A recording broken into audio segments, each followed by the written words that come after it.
पांच संतान को नहीं संघर्षमय जीवन बिताउछंती शांति सरकारी सहायता को अपेक्षा।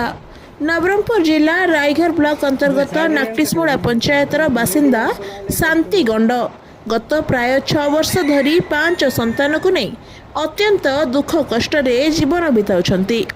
स्वामी अकाल मृत्यु पर परिवार समस्त दायित्व एकाकी तांको कांध उपर पड़ी। दिन मजूरी करी जहाँ रोजगार करती से ही परिवार भरण पोषण करछंती। किंतु आय जोगु 5 पिला खाद्य पोशाक चिकित्सा एवं पाठपढ़ार खर्च बहन करने तांको पाई दिनकु दिन कष्टकर हो पड़ी। शांति एक भंगा ददरा घरे बसवास करुछंती। वर्षा दिने घर भितर को पानी पशुथिबारु परिवार को नाना समस्यार सम्मुखीन हेबाकु पड़ुछि। अभाव अनटन मध्य निज संतान मानक भविष्य गढ़ा पाई निरंतर संघर्ष करि आछुछंती।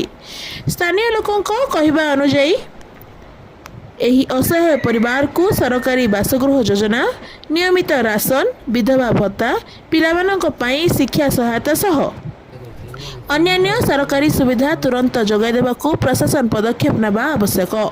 वर्तमान शांति गंड और तांको परिवार सरकारी सहायता को चाहि बसिथिबा बेले स्थानीय बासिंदा माने मध्य शीघ्र प्रशासनिक हस्तक्षेप और आवश्यक सहयोग दाबी करिसेंती।